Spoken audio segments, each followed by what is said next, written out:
States supporting Al-Qaeda in Syria? The answer is yes. Fact number one, there is no question that Al-Qaeda fighters are part of the opposition forces attempting to overthrow Syria's government. Fact number two, the creation of Al-Qaeda wasn't Islamic fundamentalism. It was the CIA. The Mujahideen was created by the CIA to cause problems for the Soviets. And you might say that's crazy talk, right? Here's Secretary of State Hillary Clinton. To be fair, we had helped to create the problem we're now fighting. How? Because when the Soviet Union invaded Afghanistan, we had this brilliant idea that we were going to come to Pakistan and create a force of Mujahideen, equip them with Stinger missiles and everything else to go after the Soviets inside Afghanistan.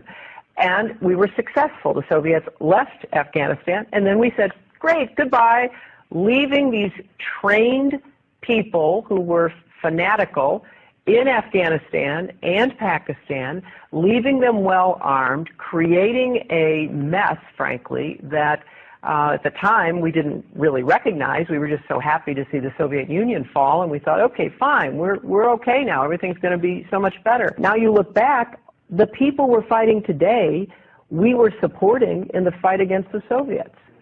So it's not a conspiracy theory, it's history. And it's history that's being repeated in Libya and now in Syria. But there is a bigger problem here, one that every American should be questioning. We're fighting Al-Qaeda in Afghanistan, but we're also bombing Al-Qaeda targets in Pakistan and in Yemen. And as we do that, something occurs known as collateral damage. Hundreds of civilians in Yemen have been killed in just the first half of 2012 by U.S. airstrikes aimed at Al-Qaeda fighters.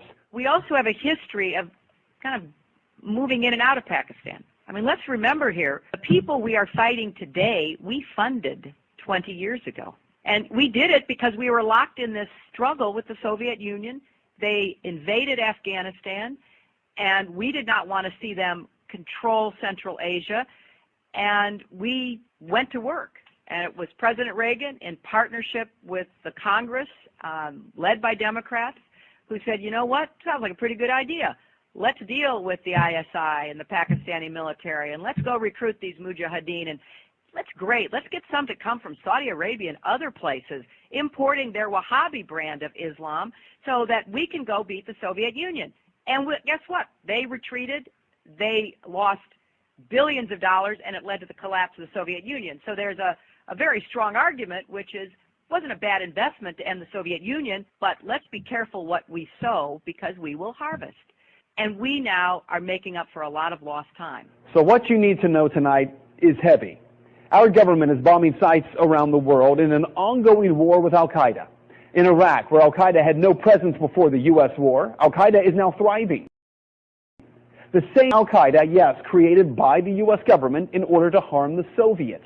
And today, at least 13,000 in Afghanistan are dead as a result of that war with Al-Qaeda. So with all respect to Ms. Fitzgerald from the Irish Times, this is not propaganda.